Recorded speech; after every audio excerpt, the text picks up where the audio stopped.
The fifth type of trigger is what I call a silent bridge, and how now we are getting into the realm of subtext.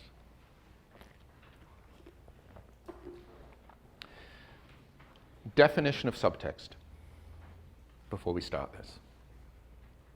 Does subtext exist? Yes, it does. Just like objectives exist. People have a reason why they want something some of the time. Some of the time, people have thoughts that they aren't expressing, right?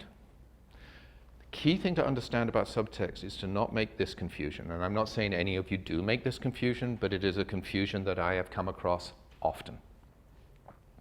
Subtext can only be that which the character is aware they are experiencing but not expressing. That's what I mean by subtext. Subtext is that which the character is aware of but not expressing. Subtext cannot be something that you are aware of as the actor about the character's motivation, but the character is not aware of. You cannot play the actor's unconscious behavior. The character's unconscious behavior. Sorry, that would have confused the hell of you. You cannot play the character's unconscious behavior as a subtextual reality. Does this make sense? Anybody got a question or a doubt about that aspect of this? Does it make sense to everybody when I say subtext is that which the character is aware of but not expressing? What's the most obvious form of subtext? Lying. Right? I'm saying something to Anastasia that I'm not actually experiencing. Yeah? And I know it. Okay? So a silent bridge is a way of creating something that is not subtext. Because what I found was that every time when people started to look moment to moment through a text, and there seemed to be a gap between one thought and the next, and when you looked back you couldn't find the source earlier in the scene, then everybody went to subtext. And most of you have been taught that subtext is a good thing, yes? And important. Some of you have even been taught that it's more important than the text. Because it's what you bring to the process, isn't it? And let's face it, what the actor brings to the process is more important than what the writer brings to the process. I mean, we're all actors in this room. We can be honest about this. Yes, the initial creative seed came from the writer. But unless we bring all our unspoken feelings and strengths and power and vulnerabilities and thoughts and feelings to this that we have created subtextually, then the words mean nothing. And actually, the words most of the time are just people covering what they're really feeling anyway. So the most important thing is to discover what they're feeling.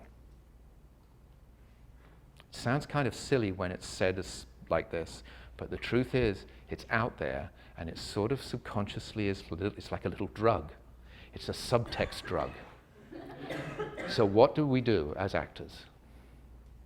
We go looking for subtext. Remember what I said about objectives? Don't go looking for objectives, let objectives come looking for you. Same thing with subtext. Don't assume there is subtext. Start with the assumption that what you're saying and doing is what you're saying and doing. If you think about it, if you bring subtext to the experience all the time, then everything has weight. Off again. Everything has weight, right? And you see it often in acting. Thank God on film for editing, because editing can cut a lot of that stuff out, right? But on stage, when you see people really working heavily with subtext, it's like you're going, oh, please, just get on with it. Okay? All right. So the tendency is for the actor to look at the text and load themselves down with as much subtext as they can get their hands on. All right? Now, the silent bridge is a way of not making the assumption that something is subtextual. It's when there is an internal thought that's not expressed that links something that is expressed to something else that is expressed. Does that make sense? So supposing I have supposing I'm saying this, and I've just done it, linked to something that is expressed, this is a scene now, linked to something that is expressed to something else that you expressed. And Naz at the back went, that's my trigger. And I then changed gears, didn't I? Okay? And I said, let me give you an example of this. I'm paraphrasing. But that's a gear change, right? I'm changing, that's a beat change in a sense, if you want to use that terminology. Now, supposing Naz hadn't frowned, and I decided to do that, it means that there is an internal thought, right? That I had between those two thoughts that I expressed, and the internal thought was, maybe I should give them an example. Let me give you an example, is then what I say. So it bridges. It's a silent bridge. It's not expressed. Now, what's the other way? Because what we do as actors is we want to get as deep into the role as possible, right? That's what we want to do. And we've been told that that's what we have to do. So if you don't get as deep into it as you can, if you don't find the deep emotional core of this, you're not a good actor. So I look at that moment on the page, right? And I'm the teacher. I know what I'm doing here. I'm teaching. Okay, I'm teaching. Good. Okay. So I have this thought that I express, which is a silent bridge is something that expresses between something that I say and something else that I say. Okay. But I go, no, that's too easy. Because I change gear. I say, I'm afraid they're not understanding me.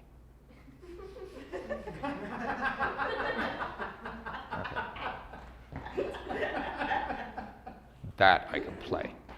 This teaching shit, boring. I mean, who this writer is, God only knows. But this is the most turgid text I've ever come across. But I can play that I'm afraid. Okay. So then, suddenly, I've got this going. So not only there is it in that thought just tells me that I'm afraid. That fact that I change gears there tells me something's going on, and I'm afraid. I'm deeply afraid. In fact, perhaps I can find evidence later in the text that I'm paranoid. That would be even better, right? But let's say I'm just afraid. So then it affects then, and then I have to hide that I'm afraid. And now I have all of this stuff going on, which has got nothing to do with teaching you about triggers, which is what the scene is about. This scene is not about me being afraid. It's about me teaching you to be triggers. So that moment is just a silent bridge, where I decided that it would be good if I explained it as an example rather than just leave it there. Does this make sense? Yeah? Okay. Now, trigger number 6. So that's the silent bridge. The 6th kind of trigger is when something is subtextual and active inside the scene, but never expressed inside the scene. Now we're getting towards where the subtext actually does exist. All right? What you need to realize is that subtext is always linked to one of the first 4 triggers, right? If there is something subtextual, you're still talking and behaving in relationship to something else. Okay? So, can I use you as an example, given I started with you? All right. Okay, so how do we know? Remember what I said.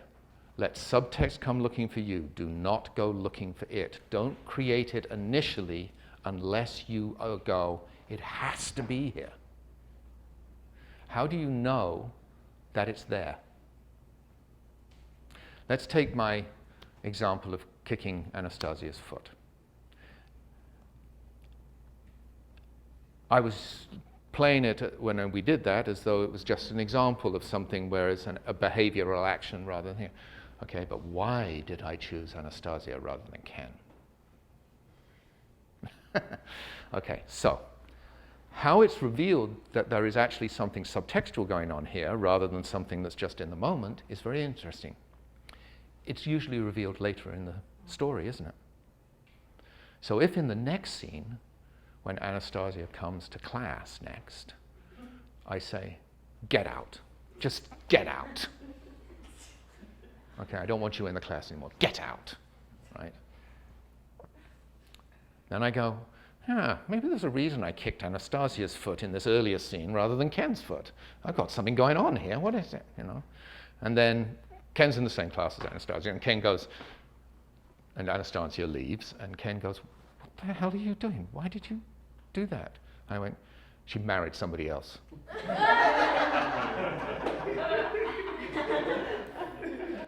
Okay, so now we know I'm in love with Anastasia, right? So therefore,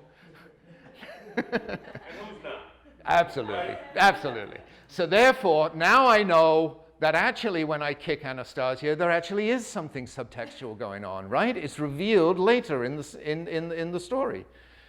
The degree to which I am experiencing that subtext depends on the degree of my interaction with Anastasia when she comes to class in that later scene. If Anastasia comes, and we're not putting this out into the karma, but if when Anastasia comes to class, I shoot Anastasia. And after Anastasia's gone to the hospital in the ambulance, Ken says, "What, are you completely insane?" as I'm riding to prison. And I go, she shouldn't have married somebody else. Well, now there's a whole other level going on, right? Now there's a definition about who I am as a person, because there's a big difference between throwing somebody out of an acting class and shooting them, right? It's by degree, it's a little bit, right? Yeah, well, we'll talk about who your acting teacher was. Because there are ways to being thrown out of an acting class that is like being shot, isn't there? So that's how you know something is subtextual. Does that mean that as the actor, you can't sometimes bring things subtextually to the experience that are not clearly stated? Of course not. That's an interpretive choice you do make as the actor. What I am asking you to do is to not start there and not think that that's something that you have to load yourself up with. Because I do believe that too much subtextual work, and this is not the same as backstory, by the way, let me make this clear. Too much subtextual work means that you are reducing the possibility of spontaneity in the interaction. So be judicious with how you use it. I believe there is nothing more exciting than what happens right here. And that there's nothing that you're necessarily bringing to it. It's I say something because you say something, and because you say something, I say something else or do something else, and the interaction is constant between the two of us. And it just moves, right? And everything that I'm doing is based on what Ken's doing, and everything that Ken's doing is based on what I'm doing. I think in many ways that's the most exciting work you see. If you have too much subtext, if you're linked too much to objectives, if that's the way you work, if you need those two things to feel comfortable, then you're, in my opinion, reducing the spontaneity, creativity, and freedom that lies in the interaction. And oddly enough, you're reducing the fun. Because the fun is in the spark, right? And you all know it. That the most fun is when this is happening. Okay? So don't give yourself an approach or a methodology that leads you away from at least first examining the possibility that this is what is going on. And I'm not bringing a huge menu to the table. Make sense? Okay. The seventh type of trigger is when something is subtextual and then rises to the surface. So if I'd kicked Anastasia, and later in the scene, Anastasia says, "Why did you kick me?" And I go, "Because I didn't want you to marry somebody from Cisco."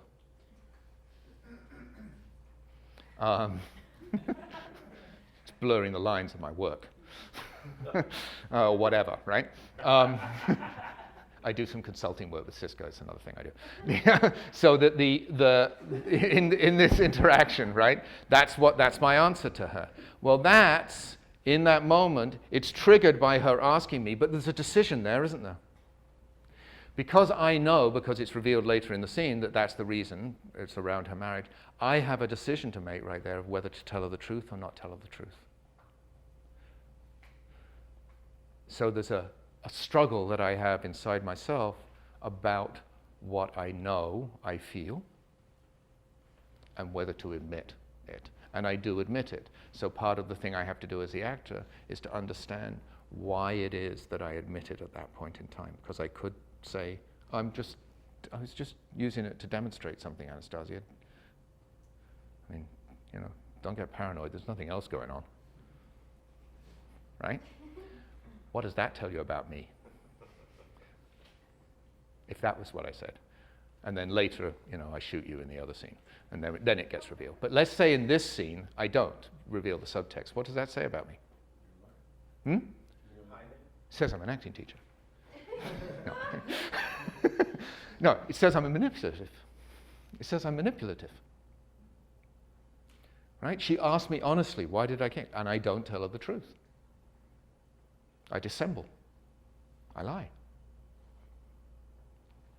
Every single moment that you see in a text, whether it is a physical action or a word, if you allow it to, if you approach it with the idea of understanding why it's there, you will begin to reach a specificity of understanding about the character that will amaze you. If you stop working in chunks and you stop working with objectives as your first choice and you stop loading yourself down with subtext and you go to what is there and you try to understand why each moment exists. For a start, I'll tell you one thing, you will look at the text with a level of specificity that most of you have never looked at the text. The one other thing it does is that it means that then when you start to play it, you have to really listen. I believe most of you think you really listen when you act. But actually, often, most of what you're doing is acting listening. Relatively. If there is a little trick inside this way of working, it is that it creates a wonderful state, which is that if you don't listen, you're dead. Because if you haven't absorbed the material in such a way that you have it already pre-digested inside yourself, you really have to listen. Because I'm listening for what's triggering my next thought. And if I don't listen, I won't get it. I can jump, I can do all sorts of things, but I won't get it unless I listen.